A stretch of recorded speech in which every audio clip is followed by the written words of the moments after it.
بسم آب وولد ومنفس قدوس أهدو أملاك آمين. يتبارك እግዚአብሔር أملاك أبوينا لذاب صهانا اسكزاتي ساعات قدمو خلو لعلو خلو نابزا ساعات زي آزب صحنا نايبوتاتنا ناي قدوسان أملاخ ناتناون أملاخ قدوس እግዚአብሔር سمو استخبرن زتمسجنن يخون اما املاك ولاديتا املاك قدست قدوسان دنجل مريم سلفصوم ادونتا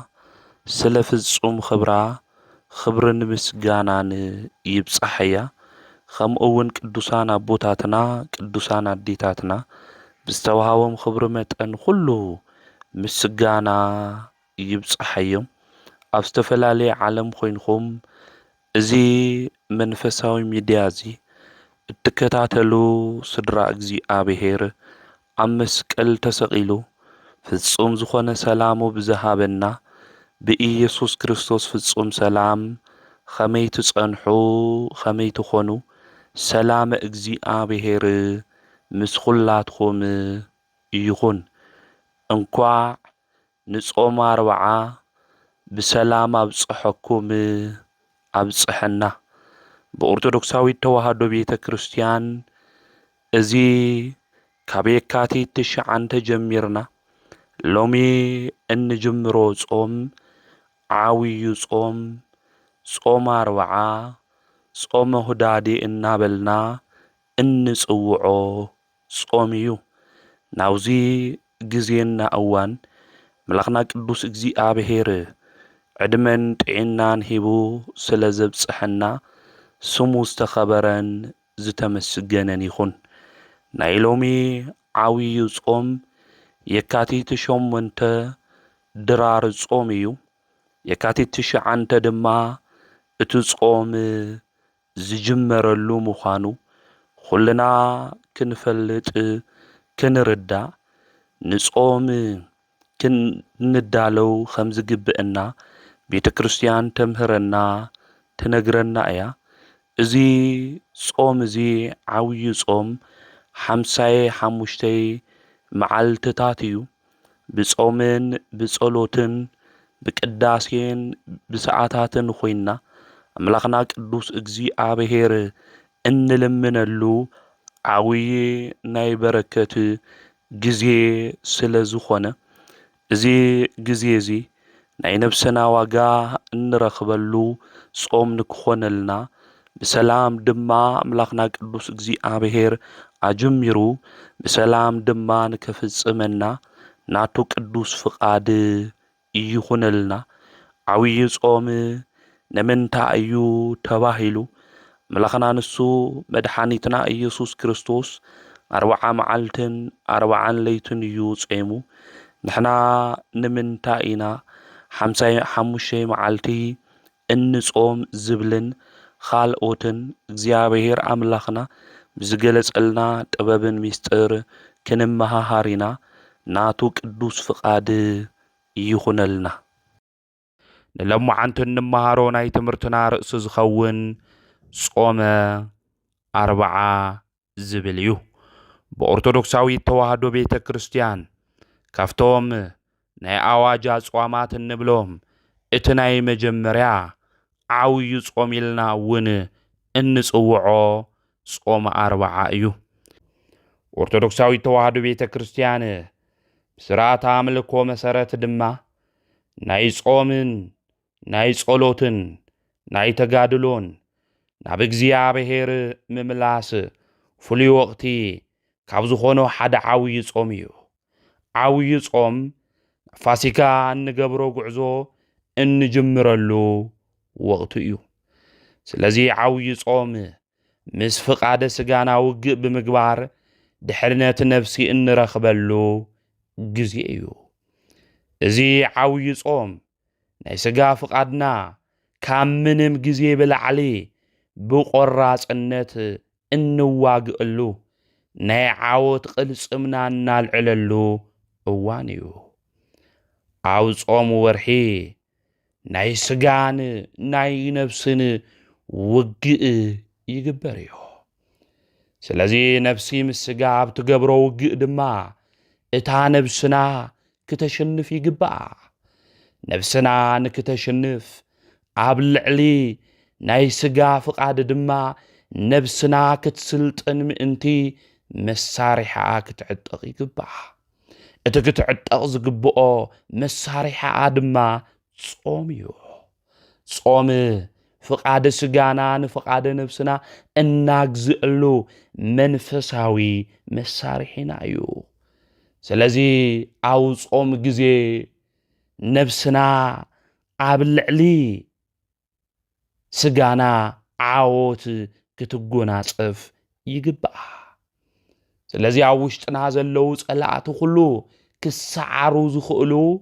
ብጾም ምዃኑ ክንፈልጥ ክንርዳእ ይግብአና ጾም ማለት ካብ ጥሉላት ምግቢ ካብ ስጋ ነገር ምኽልኻል ጥራሕ ይኾነን ወገናተይ ፍቃደ ስጋና እውን ንፍቃደ ነፍስና ክግዛእ ይግብኦ ካብ ዘያድልዩ ነገራት ሁሉ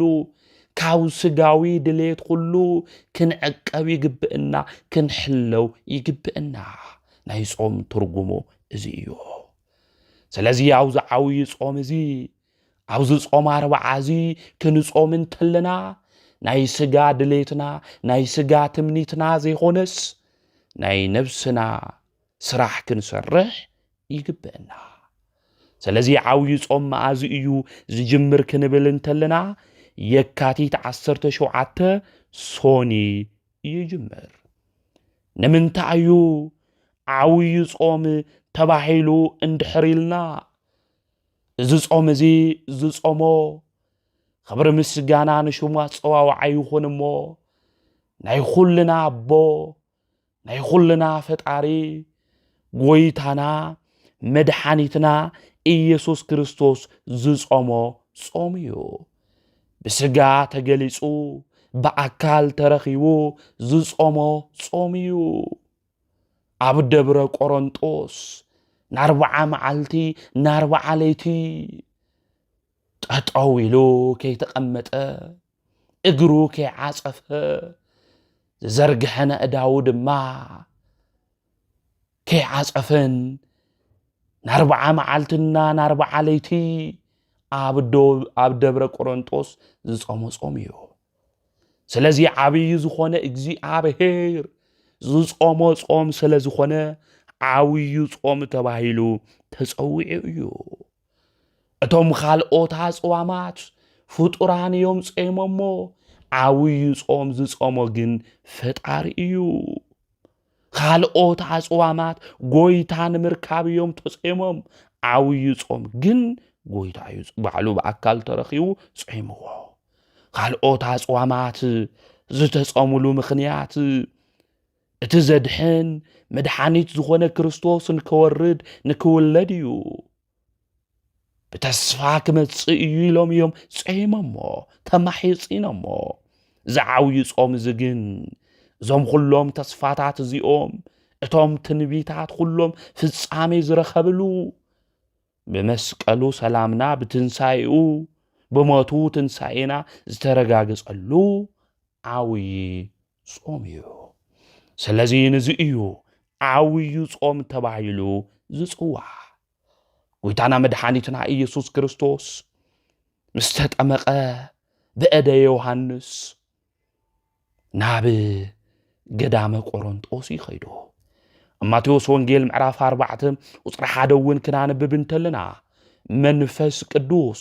ንኢየሱስ ናብ በረኻ ከም ዝወሰዶ ኣብኡ ድማ 40 መዓልትን 40 ለይትን ከም ዝጾመ ሰይጣን እውን ከም ዝፈተኖ መጽሓፍ ይነግረና እዩ ወገናተይ ጾም ክንጾም እንተለና ፈተናታት ይበዝሑና እዮም ዘሸግሩና ነገራት ይደራረቡ እዮም ንጎይታ እውን ክጾም እንተሎ ዲያብሎስ ክፍትኖ ናብኡ ከም ዝቀረበ እዩ ዝነግረና ስለዚ ጾም ክንጾም እንተለና ፈተና ብልዕሊና ከም ዝመጽእ ምፍላጥ ምርዳ ኣድላይ እዩ زوم فتناتات زيوم دما እናሽንፈሉ ናዲያብሎስ ዝደብርዮት ጦሩ ድማ ንዓና ከይወግእና ንዑ እናሽንፈሉ መሳርሒና ጾም እዩ ናብ ጎይታና መድሓና ኢየሱስ ክርስቶስ ናብ በረኻ ደብረ ቆሮንጦስ ኸይዱ ሰይጣን እውን ከም ዝፈተኖ ይነግረና 40 መዓልቲ 40 ሌሊት ድማ ጾሙ እዩ ሓደ ሰባት ጎይታና መድሓኒትና ኢየሱስ ክርስቶስ 40 መዓልቲ ይጾሙ ንምንታይና ንሕና 55 መዓልቲ እንጾም ዝብል ሕቶ ይለዓል እዩ ልክዕዩ ጎይታ 40 መዓልቲ 40 ሌሊት እዩ ጾሙ ኦርቶዶክሳዊት ተዋህዶ ቤተ ክርስቲያን ድማ 15 መዓልትታት ወሲኻ ክንጾም ከም ዘለና ትእዝዘና እያ ኦርቶዶክሳዊት ተዋህዶ ቤተ ክርስቲያን ጾም መዓልትታት ወሲኻ ጾሙ ክትብለና እንተላ ክትምስገን ይዝግብኣ ጾም ንሰብ ካብ እግዚአብሔር ጸጋ ንክረክብ ዝገብር እዩ ናይ ስጋና ልጓም እዩ ኣጋንንቲ እናውጽኦሉ እዩ ካብ እግዚአብሔር ምሕረት እንቅበለሉ መለመኒና እዩ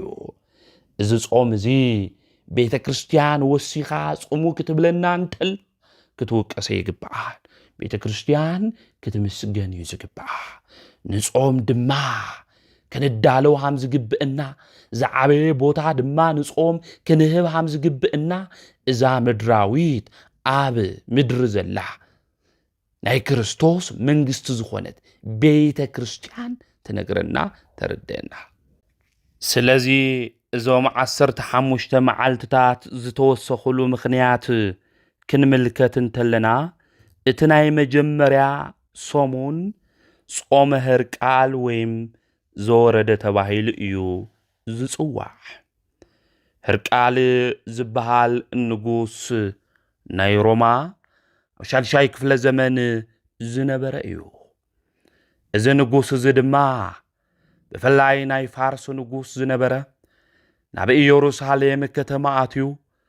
ኣብ ኢየሩሳሌም ከተማ ዝነበሩ ክርስቲያን ቀቲሉ እቲ ናይ ክርስቶስ መስቀል ሒዝዎ ከም ዝኸደ ቤተ ክርስቲያን መዘገብቲ ይነግሩና ኣብዚ እዋን እዚ ድማ ኣብቲ ዘመን እሱ ዝነበሩ ክርስቲያን ይእውዩ ይበኽዩ ናይ ክርስቲያን ንብዓትና ብኽያት ዝሰምዐ ናይ ሮማ ንጉስ ድማ ሕርቃል ነይሩ እዚ ሕርቃል ንጉስ እዚ ድማ ኣነ ንፋርስ ንጉስ ኸይደ ተዋጊኤ መስቀልኹም ክምልሰልኹም ነይረ እየ ግን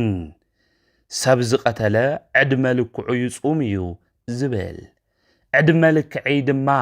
ኸመይ ለክጾም ይኽእል በለ ኣብቲ ዘመን እሱ ዝነበሩ ክርስቲያን ድማ ግድ የብልኻን ንሕና ተኸፋፊልና ክንጾመልካ ኢና መስቀልና ጥራሕ ዝተወሰዱ ነዋያተ ቅዱሳትና ጥራሕ መልሰልና በልዎ ኣብዚ እዋን እዚ ሕርቃል ንጉስ ተዋጊኡ የሸንፍ እቶም ክርስቲያን እውን ሓደ ሰሙን ወሲዶም ተኸፋፊሎም ይጾሙ መስቀሎም ድማ ተመለሰ ታፍቲ ዘመን እሱ ዝነበረ ጨካን ዝኾነ ናይ ፋርስ ንጉስ ዝተሸነፈሉ ብምዃኑ ኣብቲ ዘመን እሱ ዝነበሩ ሰባት ድማ ስለዝጾሙ ቤተ ክርስቲያን እዚ ክርስቲያን ኣቦታትና ዝጾምዎ ጾም ምስ ዓውዩ ጾም ክጽወምን ይእወሎም ኣብቲ ናይ መጀመርያ 40 ጾም ቅድሚ ምጅማሩ ዘሎ መዳለዊ ጾም ይኹን ሓደ ሰብ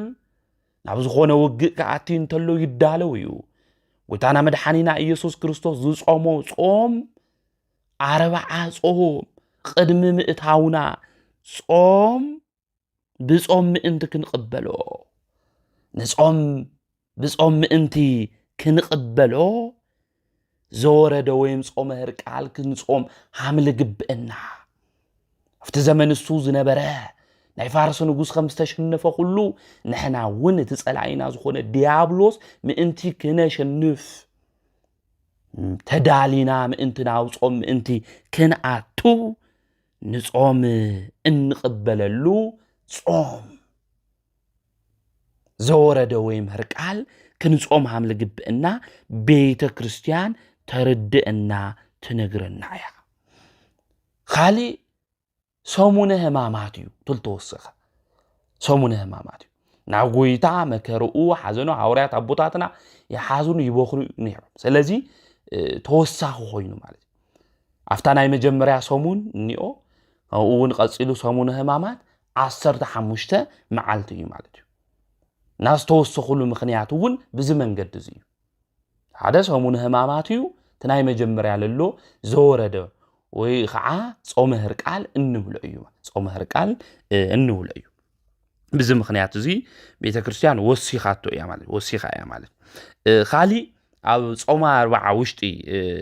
ትንጾም ተለና ኣብ ጾመ 40 ውሽጢ ቀዳሚ ሰንበት ክንቆጽሮም ተለና 15 እዮም ማለት ቀዳሚ ሰንበት እዚኣቶም ግን ትንጾም ተለና ንግሆ ንበልዒና እስካብ 9 ሰዓት ስጋና የነድኽሚ ብጾም ብስግደት ወይም ድማ ካብ ምግቢ ካብ ዝስተይ ኣይንኽልኸሊ ማለት ኣይንኽልኸሊ ስለዚ እስካብ 9 ሰዓት ካብ ምግቢ ተኸልኺልና ካብ ማይ ተኸልኺልና ስለለይ ንጾሞ ካብ ጥሉላት ምግቢ ጥራሕና ንኽልኸል ማለት ስለዚ 15 መዓልቲ እዚኦም እዮም ማለት ቀዳሚ ሰንበት ትንቆጥሮም ተለና ኣብ ጾም 40 ኣለው 15 ናቶም መተካእታ ማለት ናቶም መተካእታ ከም ካሳ ኮይኑ ኣብ መጀመርያ ከምኡውን ኣብ መወዳእታ ሓደ ሰሙን ተወሲኹ ክንጾም ሃምለለና ኦርቶዶክሳዊት ተዋህዶ ቤተ ክርስቲያን ብዚ ምኽንያት እዚ 55 መዓልቲ ክንጾም ሃምለለና ተምህረና ትነግረና እያ ጎይታና መድሓኒና ኢየሱስ ክርስቶስ ንምንታይ እዩ 40 መዓልቲ 40 ለይቲ ጾሙ እንድሕሪልና ነቢያት ሊቀ ነቢያት ቅዱስ ሙሴ ከምኡውን ነብዩ ኤልያስ 40 መዓልቲ 40 ለይቲ ጾሞም እግዚአ ነቢያት ምዃኑ ንምግላጽ ና ነቢያት አምላኮም ትብል እንተሎ 40 መዓልቲ 40 ለይቲ ጾሙ እዩ እና ኦርቶዶክሳዊት ተዋህዶ ቤተ ክርስቲያን መድሓኒት ንሱ ኢየሱስ ክርስቶስ አብነት ጌራ ንሱ ጾሙ እዩ ንሕና እውን ክንጾም ሃምለ ግብእና እዛ ኣብ ምድር ዘላ ናይ ክርስቶስ መንግስቲ ናይ እግዚአብሔር መንግስቲ ንሕና ደቃ ሰማያዊ በረከት ምእንቲ ክንረክብ ቅድስና ምእንቲ ክንረክብ ጾሙ ኢላ ትእዝዘና እያ ክንጾም ሃምለ ግብእና እውን ትነግረና እያ ኣብ ዓብይ ጾም እውን ክንጾም እንተለና ኦርቶዶክሳዊት ተዋህዶ ቤተ ክርስቲያን ንሱ አብነት ጌርና ኢና ንጾም ንሱ በቃል ጥራሕ ይኾነይ ጾሙ ኢልና በቃል ጥራሕ ይኾነን እዚ ተግባር ዝፈጽሙ ኢልና ባዕሉ ኣብ ደብረ ቆሮንጦስ 40 መዓልቲ 40 ለይቲ ጾሙ እዩ ስለዚ ብተግባር ንሱ ጾሙ መድሓኒትና ኢየሱስ ክርስቶስ መዝገበ ምህረት ዝኾነ ናይ ምህረት አቦ ዝኾነ አቦ ንሱ አምላክ አብነት ጌርና ንሕና እውን ንጾም ኢና ስለዚ እዚ ጾም እዚ ንምንታይ ኢና ንጾም ትንብል እንተልና ጎይታና መድሓኒትና ኢየሱስ ክርስቶስ ፈተናታት ዲያብሎስ ናብኦም ጽኡ ነይሩ ከምዚ ኢሉ እዩ ፈቲንዎ ነይሩ ሰብ ትናገሮ እንተሎ ወዲ እግዚአብሔር እንተ ኮይንካስ ዘና አማን እዚኣተን እንጀራ ይኹና በለን ኢሉ እዚ እምን እዚ እንጀራ ግበሮ ኢሉ ጎይታና መድሓኒትና ኢየሱስ ክርስቶስ ድማ ሰብ ብእንጀራ ጥራሕ ይኹንን ዝነብር ከአፍ እግዚአብሔር ብዙወፅእ እዩ ዝነብር ኢሉ እዩ መሊሱሉ ማለት እዩ ስለዚ እቲ ናይ መጀመርያ ሕቶ ዝፈተኖ ታዩ እንድሕሪልና ናይ ስስዕ እዩ ማለት እዩ ናይ ስስዕ ፈተና ኣቕርዩል እዩ ማለት እዩ ንሕና እኮ ብስስዕ መንፈስ እኮ ብዙሕ ነገር እኮ ንጉዳእ እኮ ኢና ኣነ ጥራሕ ንብል እኮ ኢና በአነ ጥራሕ ድማ ታይ ንኾን ማለት እዩ ተንኮለኛታት ንኾን ማለት ካብ ተንኮል ሓሊፉ ድማ መንቀኛታት ንኾን ማለት እና ናይ ስሳዕ መንፈስ ከቢድ እዩ ማለት ከቢድ ስለዚ ኣብ ጾም ክንጾም ተለና ናይ ስሳዕ ዓይን ክልወና ይግባ ኣንተና ሁሉ ካብ ስሳዕ መንፈስ ኮጽ ይግቦም ስለዚህ ትቁርስና ለነበረ ምሳሕና ለነበረ ታይ ክንገብር ለነዳያን ክንህብ ይግብዕና አይ ዝንድሕር ይበ ዝንድሕር ገይረኮ ልብል ናይ ስሳዕ መንፈስ ክነውፅኦ ይግብዕና ሓደ ጎይታና መድሓና ኢየሱስ ተፈተኖ ዝእዩ ማለት ተኻሊ ልፈተኖ ድማ ናብ ቅዱስ ከተማ ወሲዱ ኢል ኣብ ላዕላይ ጫፍ ቤተ መቅደስ ቆሞ ወዲ እግዚአብሔር እንተ ኮይንካ ስበለ እግርኻ ብእምኒ ከይትዕንቀፍ በአዳውን ክጾሩኻ ንመላእክት ምእንታኻ ይእዝዞም ዝብል ጽሑፍ አሎሞ እስኪ ዘሊልኻ ናብ ታሕቲ ተወርወር ይብሎ ካብ ላዕሊ ታይኾን ይብሎ ተወርወር ይብሎ ንሱ ድማ ከም ዝበለ ኢየሱስ ድማ ንእግዚአብሔር አምላኽካ ይትፈታተኖ ተባሂሉ ተጻሒፉ እዩ በለው ተመሊሱ ድማ ፈቲንዎ ንመንግስታት ሁሉ ርዩ ክብሮም ሁሎም ርዩ ተደፊእኻ ስገደለይ ብሎ ንሱ ድማ ንእግዚአብሔር አምላኽካ ንኡ ቦይኑ ድማ አምላኽ ተባሂሉ ተጻሒፉ እዩ በለው ተናይ መጀመሪያ ስስዕ እዩ ተመበል ካልአይ ትዕቢት እዩ ትዕቢት ብትዕቢት ፈቲንዎ ጾምትን ጾምተለና ናይ ትዕቢት መንፈስ ክህልወና ይግባይ ወገናተይ ናይ ትዕቢት መንፈስ ከቢድ እዩ ናይ ትዕቢት መንፈስ ሒዝና እንጾም ድሕር ኮይና መጨረሻና ውድቀት እዩ ዝኾነ ኣነ ጥራሕ ይበልጽ ኣነ ጥራሕ እኮ እጾም ኣነ እኮ ያም ዝልገብር ልብል ናይ ትዕቢት መንፈስ ኣብ ውሽጥና ኣውጾም ክሓድረና ይውል ተመበል ሳልሳይ ልፈተኖ ፍቅረ ነዋይ እዩ ማለት እዩ ፍቅረ ነዋይ እዩ ማለት እዩ ናይ ገንዘብ ምፍታው ማለት እዩ ስለዚ አርእስተ ኃጣው ልባል ቶም ዋና ርእሲ ኃጢአት ልባሉ ኮዚዮ ና ጎይታና መድሓና ኢየሱስ ክርስቶስ ታይገሩ ወይ አታ ሰይጣን ካባይ خد ኢሉ ንሕናውን ፈተናታት ሽግራት ብዙሕ ነገራት ተመጽኡ ተለው አታ ሰይጣን ካባይ ረሓቅ እንውለሉ ዋና መሳርሒና ጾም እዩ ስለዚ ጾም ዝንምንታይና እንጾሞ እንድሕሪልና ዓበይቱ ፈተናታት ብጾም እዮም ተሳይሩ ጎይታና መድሓና ኢየሱስ ክርስቶስ አው ጾም ኮይኑ እዚኦም አሸኒፉ ስለዚ አና አብነት ንምዃኑ ይሱ ጾሙ ስለዚ አው ጾም ክንጾም ተለና ፈተናታት ኩሉ ግን ብጾም ታያም ንገብሮ ሃም ንስዕሮም ምፍላጥ ምርዳ የድልይ ማለት ስለዚ ጎይታና መድሓና ኢየሱስ ክርስቶስ ንሕና አብነት ጌርና ታይ ክንገብር ይግባእ እቶም ዝመጹ ፈተናታት ሁሉም ክንስዕሮም ሃም ንኽእል ምፍላጥ ምርዳ አድላይ አታ ሰይጣን ካባይ ረሓቅ ክንብሎ ይግባእ ሰይጣን ብዙሕ ፈተናታት ከምጽ ይኽእል ብዙሕ ሽግራት ከምጽ ይኽእል ስለዚ ብጾም ኮይና ጎይታ ታ ሰይጣን ካባይ ረሓቅ ሃምልወሎ ሁሉ ኺድ ካባይ ረሓቅ ሃምልወሎ ሁሉ ንሕና ተዋና መሳርሒና አጋንንቲ እንዋግእሉ ንሰይጣንውን እናሽንፈሉ ነጊርና ኩ ጎይታና መድሓና እዩ ማቴዎስ ወንጌል ምዕራፍ 17 ቁጥሪ 21 ሃምዝ ልበለ ዘመድ ብዘይካ ጾሚ ጸሎት አይወጽኢልና ስለዚ ዝሰይጣን ዝንሽንፎ ንኽእል ብምንታይ እዩ ተባሂሉ ብጾም ይማል ና ጾም ዋና መሳርሒና አጋንንቲ እናሽንፈሉ ዋና መሳርሒና አጋንንቲ እንዋገሉ እናሽንፈሉ ዋና መሳርሒና ምዃኑ ፈሊጥና ዝጾም ዝክን ጾም ይግበና ስለዚ ጎይታና መድሓና ኢየሱስ ክርስቶስ ስለልጾሙ አብነት ጌርና ኢና ዝጾም እዚ እንጾሞ መዝገበ ምህረት መዝገበ በረከት ለሆነ አምላኽና መድሓና ኢየሱስ ክርስቶስ ካው በረከት ለምቅባል ዋጋ ንምርካብልና ዝጾም ዝሃም ንጾሞ መፍላጥ ምርዳ አድላይ ዝጾም ዝድማ ክንጾም ከለና እግዚአብሔር ንክቅበሎ በእግዚአብሔር ቅድመ ድማ ተቀባልነት ንክህሎ ክንገብሮም ዝግቡና ጉዳያት ነው እግዚአብሔር ዘይቀበሎ ጾም ነው ወገናቴ ሁሉና ክንፈልጦ ዝግበና ጉዳይ እዩ እግዚአብሔር ዘይቀበለው ጾም ነው ግን ጎይታና መድሓና ኢየሱስ ክርስቶስ ጾምና ክቅበለው እንድሕር ደሊና በረከት ክንረክብ እንድሕር ደሊና ጾምና ክንጾም እንተለና ካብ ኃጢአት ክንርሕቅ ይግበአና ክንርሕቆ ዝግበአና ካብ ኃጢአት እዩ ናይ ጾም ዋና ዓላማኡውን ደቂ ሰባት ሕዋሳቱ ካብ ኃጢአት ልቡ ካብ ትዕቢት ክርሕቅ ምግባር እዩ ማለት ምግባር ስለዚ ጾም ክንጾም እንተለና ካብ ኃጢአት ክንርሕቅ ይግበአና ካብ ምግቢ ጥራሕ ምኽልኻል ይኾነ ካብ ጥሉላት ነገራት ካብ ጸባ ካብ እንስሳት ተዋጽኦ ጥራሕ ምኽልኻል ይኾነ ዓይናውን ክጾም ይግቦ ኢድና ክጾም ይግቦ እግርና ክጾም ይግቦ አፍና ክጾም ይግቦ ካብ ኃጢአት ክርሕቅ ይግቦ ካብ ኃጢአት ዘይረሓቅ ስጋዊ ድሌትና እናፈጸምና መንፈሳዊ ተግባርና ዘይንፍጽም አፍና ጥራሕ ካብ ምግቢ ተኸልኺሉ ናይ ጾም ምግቢ እኮ የልበልዕ ኢልና እንጾም ዝመሰለና ሰባት እንድሕር ሃሊና ግን ጾምና ተቀባልነት ከም ዘይብሉ ክንፈልጥ ክንርዳ ይግበአና ነዚ ኣብ ትንቢተ ኢሳይያስ ምዕራፍ 58 ቁጽሪ 3 ክናነብብ እንተለና ንምንታይ እዩ እግዚኣብሔር ጾምና ዘይተቐበለ ኢሎም ነይሮም። ንምንታይ ጾምናን ንስኻ እውን ኣይተመልከትካናን? ኣብቲ ግዜ እሱ ጾሞም እግዚኣብሔር ንምንታይ ሓምለይ ተቐበለ ሓም ዘይተመልከተ ኣብቲ ዘመን እሱ ዝነበሩ ሰባት ይሓቱ ነይሮም። እግዚኣብሔር ድማ ከምዚ ኢሉ እዩ መሊሱ፣ እንሆ በመዓልቲ ጾምኩምስ ድሌትኩም ኢኹም ትገብሩ ነይርኩም። እንታይ ኢኹም ትገብሩ ነይርኩም? ድሌትኩም ናይ ባዕልኩም ድሌት ኢኹም ትፍጽሙ ነይርኩም። ናይ ባዕልኩም ነገር ኢኹም ትሰርሑ ነይርኩም።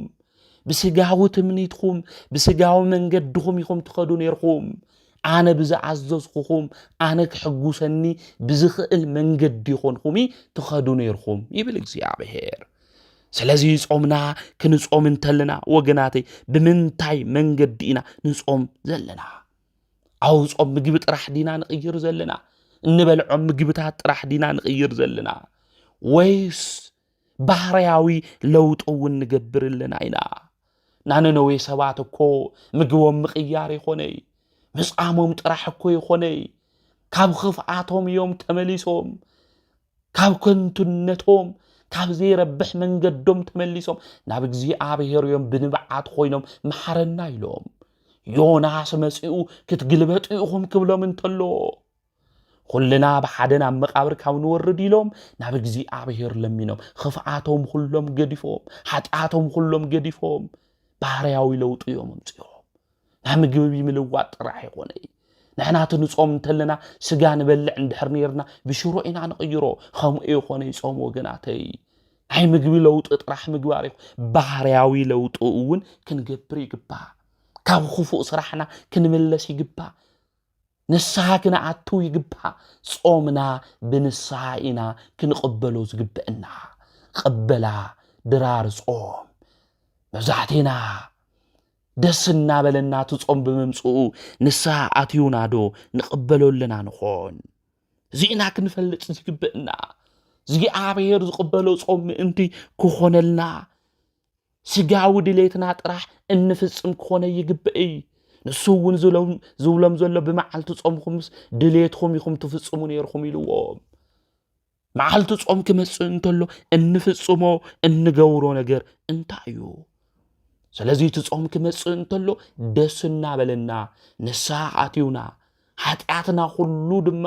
ኣራጊፍና ብንጽህና ኮይና ጾምና ክንጾሞ ይግብአና። ሓደ ሰባት እኮ ጾም ክመጽእ እንተሎ ዝሓዝኑ ሰባት እኮ እኒአው እዮም። ጾም ክመጽእ እንተሎ ዝሓዝኑ ገጾም ድማ ናይ ሒሳብ ደፍተር እስኩዌር ዘምስሉ ሰባት እኮ ብዙሓት እዮም ወገናተይ። ስለዚ ጾም ክመጽእ እንተሎ ደስ ክብለና ይግባእ። ብሓጎስ ኢና ጾም ክንቕበሎ ዝግብአና። እንኳዕ ጾም መጽአ ዓውዪ ጾም መጺኡ ምስ እግዚኣብሔር እንራኸበሉ በረከት ናይ እግዚኣብሔር እንቕበለሉ እዩ ኢልና ንስሓ ኣትዩና ደስ እናበለና እንጾም ኢና ክንኾን ዝግብአና። ዛቲ ጾም ሓዘን ለኣብዳን ወፍስሓ ለጠቢባን ንጹም ጾመ ሊቁ ቅዱስ ያሬድ ጾም ንሰነፋት ሓዘን ንጠቢባን ግን ሓጎስ። ስለዚ ንሕና ከም ጠቢባን እንጾም እናበለ ይነግረና። ሰነፋት ጾም ገና ክኣቱ እንተሎ መዓዝ እዩ ዝፍታሕ ኢሎም መዓልትታት ዝቆጽሩ ጾም ክመጽእ ተሎ ድማ ዘማርሩ ሰነፋት እኒአው እዮም። ከምኣቶም ክንኾን ይግባእ። ነማረር እንድሕር ኮይና ነበሳጨው እንድሕር ኮይና ንሓዝን እንድሕር ኮይና ጾምና እግዚኣብሔር ኣይቕበሎይ። ስለዚ እግዚኣብሔር ዝቕበሎ ጾም ንክኾን ካብ ሓጢኣት ጥራሕ ምርሓቕ ይኾነይ። ካብ ሓጢኣት ምርሓቕ ጽቡቕ እዩ፣ ግን ክንጾም እንተለና ድማ ክናማረር የብልናይ። ደስ እናበለና ክንጾም እዩ ዝግብአና። እናተሓጎስና ክንጾም እዩ ዝግብአና። ስለዚ ጾም ክንጾም እንተለና ክንገብሮ ዝግብአና ተሓደ ጉዳይ እንታይ እዩ ተተባሂሉ ሓጢኣትና ተናዚዝና ደስ እናበለና እናተሓጎስና ክንጾም ይግብአና። ካልእ ጾም ክንጾም እንተለና ምስ ጸሎት እዩ ክኾን ዝግብኦ። ናይ ጸሎት ህይወት ክህልወና ይግባእ ሓደ ሰብ ኣብ ገዝኡ ለጢሉ ይውዕል ቅዳሴ እስካብ ልውዳእ ከዚ ቅዳሴ ክውዱ ኢሎም እግዚኦ ተባሂሉ እኒኦ እተው በሰላም ተባሂሉ ኢሉ ካብ መደቀሲኡ ተላዒሉ ዝበልዕ ሰብ እኒኦ ኣብ ቤተ ክርስቲያን ኸይድና ቅዳሴ ባዕሉ ጸሎት እዩ ወገና ካብ ጸሎታት ሁሉ ዝበልጽ ጸሎት ቅዳሴ እዩ ስለዚ ኣብዝ ጾም ኣርባዓዚ ናይ በረከት ጾም ክኾነልና እንድሕር ደሊና ኣብዝ ዓብይ ጾም እዚ ክንጽሊ ናብ ቤተ ክርስቲያን ክንኸድ ይግበአና ቅዳሴ ካብ ጸሎታት ሁሉ ዝበልጽ ጸሎት ስለ ዝኾነ ስለዚ ደቂስና ክንሕልፎ ይብልና ኣብ ዝተፈላለየ ዓዲ ዘለና ቤተ ክርስቲያን ኣብ ዘይብሉ ለለና ሰባት እንድሕር ኮይና ተኽኢልና ዩቱብ ከፊትና ኤርፎን ጌርና ከነቅድስ ንኽእል ኢና ብንኽእሎ ሁሉ ክንገብርና ኣብ ዓዲ ውሽጢ ኮይና ግን ኩልና ካብ 6 ሰዓት ጀሚሩ እስካብ 9 ሰዓት ዝኸኣለ እውን ንጎ ክኸድ ይኽእል እዩ ቅዳሴ ግን ክናቅድስ ይግበአና ዋጋ ዘለዎ በረከት ዘለዎ ጾም ምእንቲ ክኸውን ማለት እዩ ምክንያቱ ማሪሳቅ ክነግረና ተሎ ጾም ናይ ጸሎት ኣድያ እዩ ስለዚ ጾምና ምን ኣዶያ ናይ ጸሎት ኣድያ እያ ስለዚ ክንገብሮ ክንሰርሖ ዝግበአና ዓብይ ጉዳይ ጾምና ምስ ጸሎት ብሓደ ክኾን ይግብኦ ከምኡ እውን ክንሰግድ ይግበአና ጸሎት ኣብ ንገብረሉ ግዜ ኣብ ቅድሚ እግዚአብሔር ጠጠው ኢልና ምስ እግዚአብሔር ኣብ ንነጋገረሉ ግዜ ትንጾምን ምንተለና ክንሰግድ ይግበአና ናይ ስግደት ህይወት ልብና ንእግዚአብሔር ክሰግድ ይግብኦ ንእግዚአብሔር ኣማሃ ጌርና እናቅርቦ እቲ ሓደ ስግደት እዩ ወገናተይ ስለዚ ክንጾም እንተለና ጸሎት ክህልይ እኒአዎ ቀፂሉ እውን ስግደት ካልእ ድማ ምጽዋት ክህልው እኒአዎ ዓብይ ሓዊ ተጥፍእያ ምጽዋት ወገናተይ ስለዚ ክንጾም እንተለና ክንገብሮ ዝግብአና ክንምጽውት እዩ ዝግብአና ትንቢተ ኢሳይያስ ምዕራፍ 58 ጾሞም እግዚአብሔር ዘይተቀበለሉ ምክንያት ድሌቶም ጥራሕ ስለ ዝገበሩ ይኾነን ከምኡውን ኣብቲ ዘመን እሱ ንዝነበሩ ድኻታት እውን ስለ ዘይብልዑ እዩ ኣብ ምንጸፍ ደቂሶም እውያቶም ናብ እግዚአብሔር እውዮም ነይሮም ግን እግዚአብሔር ዝመረጾ ጾም ግን ከምዚ ዝበለ እዩ ኣብ ቁጥሪ 6 ክናንብብ ተለና እምበኣር ኣነ ዝመረጽክዎ ጾም እዚ ዶ ኣይኮነን ናይ ግፍዒ ሰንሰለት ክትፈትሑ ናይ ማእሰርታ ርዑት ክትፈትሑ ንጭቁናት ሓራክ ተውፁ ንኻልኦት ርዑት ክትሰብሩ ዶ ኣይኮነን እንጀራ ንጡሚ ክተካፍሉ ንመን ክተካፍሉ ንጡምያት ንዘይብሎም ሰባት ንክተካፍሉ ስለዚ ዝጾም እዚ ናይ በረከት ጾም ክኾነልና እንድሕር ደሊና ክንምጽውት ይግብአና ታናይ ቁርስና ዝነበረት ገንዘብ ታና ምሳሕና ዝነበረት ገንዘብ ዝተፈላለዩ ኣልኮናዊ መስተ ዝተፈላለዩ ነገር እንገብሮ ዝነበርና ወጻኢታት ብሙሉኡ ደሚርና ንድኻታት ክነብልዕ ንድኻታት ድማ ክንህብ ይግብአና ትመጽሓፍ እውን ዝብል እዚ እዩ ጾምኹም ዘይተቀበልኽዎ እንጀራ ንጡምያት ስለ ዘይካፈሉ እዩ እግዚአብሔር ኣብ ጾምና ዝቅበሎ ከመይ ዝበለ ጾም ክኾን እኒአዎ እንድሕር ኢልና እንተ ሓደ እንጀራና ንጡምያት እንድሕር ካፊልና ነቶም ዝተሰደዱ ድኻታት ኣብ ቤትና እንድሕር እትዩና እዩ ንዕሩቋት ድማ እንድሕር ኣልቢስና እዮም እዩ መጽሓፍ ቅዱስ ነግረና እዩ ስለዚ ክንጾም እንተለና እቲ ጾም ብመምጽኡ ክንሕጎስ እኒአና ጸሎት ክንገብር እኒአና ክንሰግድ ይግብአና ምጽዋት እውን ክንምጽውት ይግብአና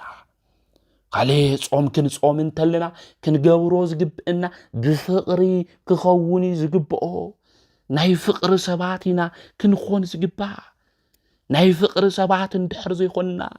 ብክርክር ብጽልኢ ጾምና እንድሕር ንጾም ኮይና እግዚአብሔር ኣይቕበሎን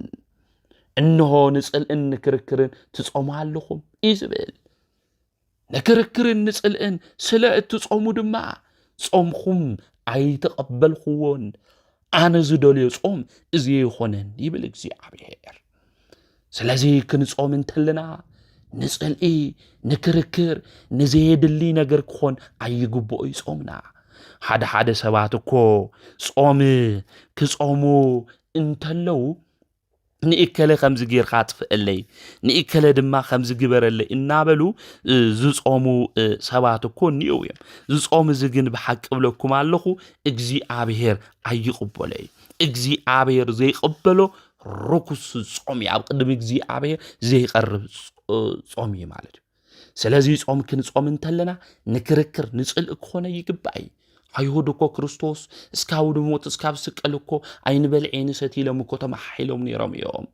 ከም አይሁድ እኮ ከዚ በቃ ጾም ዝልጾም ለለኹ ለእከለ ከጥፍእል ለእኩይ ለሕማቅ ስራሕ እኮ ልጾሙ ሰባት እዩ ብሓቂ ብለኩም ኣለኹ ጾም እግዚአብሔር ይቅበሎ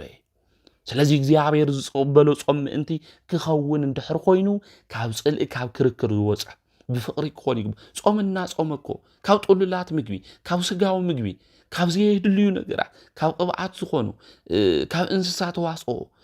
ጾይሙ እኮ ሰብ ብኣፉ ዝጻረፍ ሰብ እኮ ነው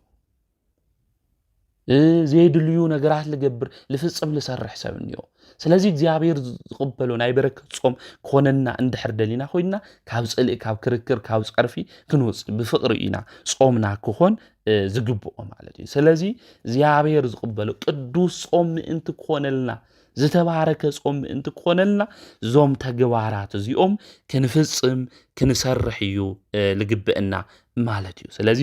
እግዚአብሔር ብነብዩ ኢሳይያስ ዘመን ዝነበሩ ሰባት ጾሞም ዘይተቀበሉ ምክንያት ክናገር እንተሎ ድሌቶም ናይ ባዕሎም ድሌት ይገብሩ ስለዝነበሩ ከምኡውን ንጽልእን ክርክርን እዮም ዝጾም ዝነበሩ ነዳያን እውን ስለዘይብልዑ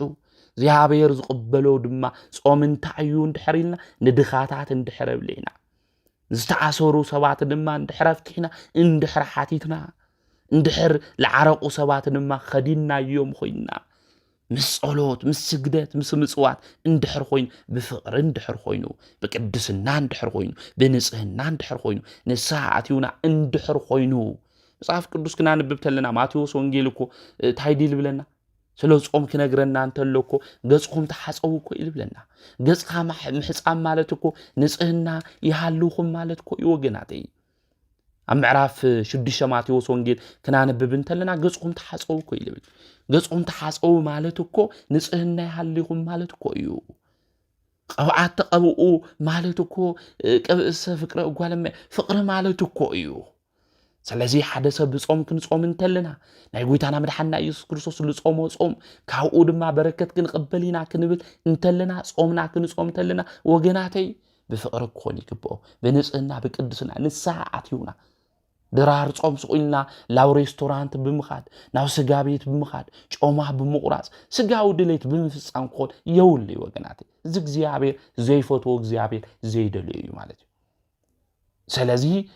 ድራር ጾም ምስ ንስሓ ኣቦና ብምንግጋር ንስሓ ብምእታው እዩ ክኾን ዝግብኦ ጾም እውን ክንቅበሎ ዝግብእና ብዚ መንገዲ እዚ ክኾን ይግባእ ሓደ ሰባት ጾም ጾም ኢኹም ትብሉና ናይ ጾም ጥቕሙታ እዩ ይብሉና ካብ ጾም እንረኽቦ ጥቕምታ እዩ ይብሉና ጾም እግዚአብሔር ገጸ ምህረቱ ናባና ንክምልስ መለመን እዩ ገጸ ምህረቱ እግዚአብሔር ምሕረት የድልየና እዩ ወገናተይ እግዚአብሔር ፍቅር የድልየና እዩ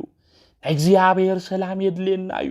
ብዙሕ ግዜ ሰላምና ካባና ተወሲዱ እዩ ሰላማዊ ዝኾነ ኢየሱስ ክርስቶስ ሰላሞም እንቲ ክበና እንልምነሉ መለመኒ መንገድና ጾም እዩ ኢዮሳፍጥ እኮ ኣብዚ ኣብ ካልኣይ ዜና መዋዕል ምዕራፍ 20 ቁጥሪ 3 ክናንብብ እንተለና ብጸሎት ብጾም ኣውጁ ጸሎት ገይሩ እግዚአብሔር ገጸ ምህረቱ ናብኡ ሃምል ዝመለሰሎም መጽሐፍ ቅዱስ ይነግረና ይረድእና እዩ እዝራ እውን እግዚአብሔር ተለመነና ይዝብል መጽሐፍ እዝራ ምዕራፍ 8 ቁጥሪ 21 ክናንብብ ተለና ምስ ጾሙ ምስ ጸለዩ እግዚአብሔር ከም ዝተለመኑም እዩ ዝነግረና ስለዚ እግዚአብሔር አምላኽና ናባና ገጸ ምህረቱ ምእንቲ ክምልሰልና ናባና ድማ ሰላሙ ፍቅሩ ምእንቲ ክዕድለና መለመን መንገድና ጾም እዩ እሞ ብንጽህና ብቅድስና ብፍቅሪ ኮይና ደስና በለና ክንጾም ይግብአና ስለዚ ናይ ጾም ሓደ ጥቕሙ እዚ እዩ ካሊእ ናይ ጾም ጥቕሚ እንታይ እዩ እንድሕሪልና ጾም ሽግርና ናብ እግዚአብሔር መናገሪና ልሳንና እዩ ንእግዚአብሔር እንናገረሉ ልሳንና ሽግርና ሓዘንና መከራና ጭንቀትና ሁሉ ንእግዚአብሔር እንናገረሉ ልሳንና ጾም እዩ ነህምያ ኣብ ባቢሎን ኣብ ግዝኣት እናሃለዉ እኮ እታ ዝፈረሰት ዓዱ ኢየሩሳሌም እንቲ ካሃንፃ እኮ ብጾም እኮ እዩ ንእግዚአብሔር ሓቲትዎ እግዚኣብሔር እውን ፍቃዱ ኮይኑ ስለዚ ሽግርና ንእግዚአብሔር እንናገረሉ ልሳንና ጾም እዩ ነህምያ ልቡ ዝሓዘኖ ልቡ ድማ ሓዘን ዝኸበቦ ነገራት ሁሉ ብጾም እዩ ንእግዚአብሔር ሓቲትዎ ናይ ኢየሩሳሌም ቅጽርታት እውን ንክሰርሕ እግዚአብሔር ዝፈቀደሉ መርደኪዮስ ኣብ መጽሓፍ ኣስቴር ክናነብብ እንተለና ኣርጤክስ ንጉስ ብሃማ ቀነባበረነት ኩሎም ኣብኡ ዝነበሩ እስራኤላውያን ንክቅተሉ ኣዋጅ ተዓዊጁ ነይሩ መርደኪዮስ ግን ጸለየ ጾመ ጾም ድማ ኣወጀ በኸየ ነበዐ ጾሙ ምስ ጸሎት ነበረ ናብ እግዚአብሔር እዩ ኣብ ጾም ግዜ እናሃለወ ልሳኑ ምስ እግዚአብሔር መነጋገሪኡ ጾም ስለ ዝኾነ ናይ ሽግሩን እግዚአብሔር ብጾም ነገሮ እግዚአብሔር ድማ ታሪክ ቀየረ መጽሓፍ ኣስቴር ምዕራፍ 4 ብብዎ ሃማ ተሰቂሉ እስራኤላውያን ኣይቱሞቲ ተባሃሉ ስለዚ ምስ እግዚአብሔር እንነጋገረሉ ልሳንና ሽግርና ሁሉ እንናገረሉ መናገሪና ጾም ምዃኑ ክንፈልጥ ክንርዳእ ይግበአና ካሊ ናይ ጾም ጥቕሙ ታዩ ተይልና ኣጋንንት ንዋገእሉ መሳርሒና እዩ ማለት እዩ ካሊ ናይ ጾም ጥቕሚ ጾም ካብ እግዚአብሔር ውህብቶ ንቕበለሉ መሰው እዩ ማለት እዩ ሊቀ ነቢያት ቅዱስ ሙሴ 10 ቃላት ጸላት ዝተቀበለ ኣብ ግዜ ጾም ኮይኑ እዩ ማለት ጾይሙ እዩ 10 ቃላት ተቀቢሉ ናጸጋ እግዚአብሔር እንረክብ ብምንታይ እዩ ተባሂሉ ብጾም እዩ ስለዚ ኣቦታትና ስቆይሎም ደቂሶም ተለይጾሙ ተለይጸልዩ ንእግዚአብሔር ጸጋ በረከት ይረኸቡ ጾይሞም ጸልዮም ሰጊዶም የምና እግዚአብሔር በረከት ረኸቡ ስለዚ ጾም ካብ እግዚአብሔር ውህብቶ ንቕበለሉ መሰው ምዃኑ ፈሊጥና ጾም ክንጾም ይግበአና ካሊ ናይ ጾም ጥቕሚ ጾም ናብ ዝበለጸ خبري مشجاجريت دلدي ويم تنكتمي عمل دلدي يا مالك مسال اللي يا مالك زبالس خبري من أنتي كنركب عليك قدوس ياريد مو صوم እግዚአብሔር ናብ ምፍላት ተብጽሕያ ይልብለና ስለዚ ልበለስ خبري ልበለስ ናይ እግዚአብሔር ነገር ልክንፈልጥ ልክንርዳእ ትገብረና ጾም ምዃና ምፍላጥ ምርዳ አድላይ ካሊ ጾም ጥቕሙታ እዩ እንድሕሪልና ጾም ካብ እግዚአብሔር ቁጣ መሰወሪት ወይ መሕቢት ድንኳን ካብ እግዚአብሔር ቁጣ ናነነወይ ሰዋት የንምልከቶም ለኦም ከጥፍ ኢሉ ዝመጽ ሓውኮ ጫፍ ጫፍ ነው እኮ ተመሊሱ ብምንታይ ይተልና ስለል ጾም ላው ስለል በኸይ ስለዚ ጾም ካብ እግዚአብሔር ቁጣ መሰወሪት ወይም መሕቢት ድንኳን ያ ማለት እዩ ካሊ ጾም ሚስጥር ገላጽ እዩ ማለት ልተሓበእና ነገር ዝግለጽ ብምንታይ እዩ እንድሕሪልና ብጾም ነብዩ ዳንኤል ንጉስ ናቡከደነፆር ዝሓለሙ ሕልሚ ዝፈትሐሉ ጾም ኣትዩ ስዋኤ ኣትዩ እዩ ማለት እዩ ካሊ ጾም መንፈሳዊ ስራሕ ክንሰርሕ ተለና ናይ መጀመርያ ተግባርና እዩ ክኾን ዝግቦ ጎይታና መድሓና ኢየሱስ ክርስቶስ እውን ነጊርና مستطمقه نامنتا يخد ናብ ደብረ ቆሮንጦስ ሆይዱ 40 መዓልት 40 ለይቲ ጾይሙ ናይ መጀመርያ ተግባር መንፈሳዊ ተግባሩ ስሩሕ ለገበሮ ጾም እዩ ማለት እዩ ስለዚ ንሕና እውን ካባይ ተማሃሩ ይልና እንማር ካብ መድሓኒትና ካብ አምላኽና ካብ ኢየሱስ ክርስቶስ እዩ ስለዚ ክንጾም ይግበና እና ጾም ብዙሕ ጥቕሚ እንየዎ ካብ ብዙሕ ጥቕሙ ግን ዝተወሰነ እዚ እዩ ስለዚ ዓውይ ጾም ክንጾም እንተለና ካብ እግዚአብሔር በረከት ረድኤት ሃምንረክብ ክንፈልጥ ክንርዳእ እዩ ዝግበን ብፍላይ ድማ እዚ ዓውይ ጾም እዚ 40 ጾም እዚ ትንጾም እንተለና ብዝተፈላለየ ሹም እዩ ዝጽዋዕ ጾም ህዳዴ ኢልና እውን ንጽውዕና ሁዳዴ ጾም ኢልና ንጽውዕና ሁዳ ማለት ሁዳድ ማለት ዓውይ መሬት ለልዎ ናይ ንጉስ ሕርሻ ማለት ናይ ንጉስ ሕርሻ ማለት እዚ ናይ ንጉስ ሕርሻ እዚ ድማ ኣብቲ ግዜሱ ዘለው ሰባት ካብ ዓውይስ ካብ ንእሽተይ ካህን خالي كله تعيل خون مالتي وصيو هو إلى وصيو يحرسو مالتي ناي كريستوس أزمر على خونت صوم عوي صوم دما ካብ ካህናት እስካብ ምእመናን ካብ ሊቅ እስካብ ደቂቅ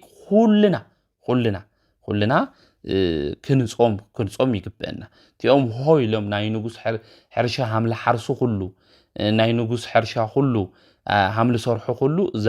ናይ ክርስቶስ ኣዝመራ ዝኾነት ጾም እውን ሁዳዴ ሆይልና ኩልና ብሓደ ኮይና እንታይ ክንገብር ይግበአና ክንጾም ይግበአና ናይ ንጉስ መሬት ምሕራስ ግዴታ እዩ እዚ እውን ናይ ግዴታ ጾም እዩ ማለት ናይ ግዴታ ጾም እዩ ለዚ ጾም ሁዳዴ ኢልና እውን እንናገረሉ ሓደ ምኽንያት እውን እዚ ኻሊ ሁዳዴ ዓውይ ሕርሻ እዩ ኢልና ኢና ዝጾም እዚ እውን ካፍቶም ካልኦት ኣጽዋማት ነዊሕ እዩ ማለት ነዊሕ ካፍቶም ካልኦት ኣጽዋማት ብግዜ 55 መዓልቲ እዩ ነዊሕ እዩ ማለት እዩ ነዊሕ እዩ ኻሊ ዓውይ ጾም ወይም 40 ጾም ኻሊ ሽሙ መዳለዊ ጾም እውን ኢልና ንጽውዖ ኢና መዳለዊ ጾም ለምንታይ እዩ መዳለዊ ጾም ተባሂሉ ትንብል ተለና ብፍላይ ኦርቶዶክሳዊ ተዋህዶ ቤተክርስቲያን ከምዚ ለአያ ትነግረና ህዝበ እስራኤል ናይ ፋሲካ በጊዕ ቅድሚ ምምጋቦም ወይም ፋሲካ በዓል ቅድሚ ምኽባሮም ኣቀዲሞም ዓውይ ዝግጅት ይገብሩ እዮም ናይቲ በዓል ዓውይነት ንምግላጽ ወይም ንምርኣይ ካብኡ ዝተልዓለ ዝተፈላለዩ ዝግጅት ዝተፈላለዩ ምድላዋት ይገብሩ እዮም ንሕና እስራኤል ዘነፍስ ክርስቲያን ድማ ናይ ነፍስና ድሕነት ዝተረጋገጸሉ ካብ ሞት ናብ ህይወት ካብ ሲኦል ናብ ገነት ካብ ሓሳር ድማ ናብ ክብሪ ካብ ዘለዓለማዊ ጸልማት ድማ ናብ ዘድንቕ ብርሃን ካብ ባርነት ናብ ነጻነት ዝተሸጋገርናሉ ኣረጊት ዝተሓደሰሉ እስረኛታት ዝተፈትሕሉ ናይ ነጻነት በዓልና ዝኾነ ዓውይ በዓል ትንሳኤ ቅድሚ ምኽባርና ድማ ብጾም ብጸሎት ብስዋዕ ብስግደት በዓሉ ብተስፋ ኮይና ንጽበኢና ስለዚ መንፈሳዊ ናይ ህሊና ዝግጅት ወይም ናይ ህሊና ምድላው ንገብርና ነዚ እውን ናይ መዳለው ጾም ተባሂሉ ዝጽዋዕ ኻሊ ጾመ ኢየሱስ ወይም ጾመ እግዚእነ ንብሊና አምላኽና መድኃኒና ኢየሱስ ክርስቶስ ስለል ጾመ እዩ ኻሊ ጾመ 40 ንብለና 40 መዓልቲ 40 ለይቲ ጎይታና መድኃኒና ኢየሱስ ክርስቶስ ስለል ጾሞ ጾመ እግዚእነ ንብሊና አንቶ ለምንታይ እዩ 55 ኮይኑ ትብል ተለና ቀዳሚ ሰንበት ይትቁጸር ተሎ ጾመ 40 15 እሶም ተወጽኡ ተሎ ግን 40 እዮም 40 ኢልኾን 40 ድማ ጎይታና ልጾመ እዩ ቶም 15 ለምንታይ እዩ ኮይኑ ልብል ምኽንያት እውን ኣፍቲ መጀመርያ ተመልኪትናዮ ንዓውይ ጾም እውን ትንጾም ተለና ተንሰን ሰንበታት ተን ሸሞንተ ሰሙን ይነሎ ናዋዕሉ ስያሜ ድማ እንዲሁ ናይ መጀመርያ ዘወረደ እዩ ትመበል ካልኣይ ቅዱስ እዩ ሳልሳይ ለሎ ድማ ምኩራብ ኢልና ኢና ንጽውዖ ድሕሪ ምኩራብ ለሎ ድማ ቤተክርስቲያን ቶም ሰሙናት ኩሎም ብትምህርቲ ጌራ ትነግረና ኩሉ ድማ ትነግረና ተረደና ምኩራብ ለምንታይ እዩ ተባሂሉ ቅዱስ ለምንታይ ዘወረደ ለምንታይ እዩ ልብል ቤተክርስቲያን ብሰፊዑ ትነግረና ትመበል ራብዓይ መጻጎ እዩ ትመበል ሓምሻይ ደብረ ዘይት እዩ ትመበል ሻልሻይ ገብርሄል እዩ ትመበል ሸውዓይ ኒቆዲሞስ እዩ ትመበል ሻምናይ ሆሳዕና እና ተንሰንበታት በሙሉን ስያሜን ለዚ ስያሜ ዝልሃበን ድማ ሊቁ ቅዱስ ያሬድ እዩ ማለት እዩ እና ለምንታይ እንተን ሰሙናት ዘወረደ ቅዱስ ምኩራብ መጻጎ ነው ተሰይሞም ልብል ኣብቲ ግዜ ምስ በጽሕና ከነመሃሃረው ኢና ጾመ ህርቃልስ ለምንታይ እዩ ተባሂሉ ለተሰንበት ልጅምር ድማ ዘወረደ ለምንታይ እዩ ተባሂሉ ልብል ኣብቲ ቀጻሊ ክፍሊ ከነመሃሃሪና እዚ ጾም እዚ ናይ በረከት ናይ ሰላም ጾም ንክገብረልና ናይ አምላኽና ናይ እግዚአብሔር ቅዱስ ፈቃድ ይኹነልና ዘምረና ዝገሰጸና ናይ አቦታትና አምላክ ቅዱስ እግዚአብሔር ስሙ ዝተኸበረን ዝተመስገነን ይኹን ወስብሐት ለእግዚአብሔር ወወላዲቱ ድንግል ወለመስቀሉ ክቡር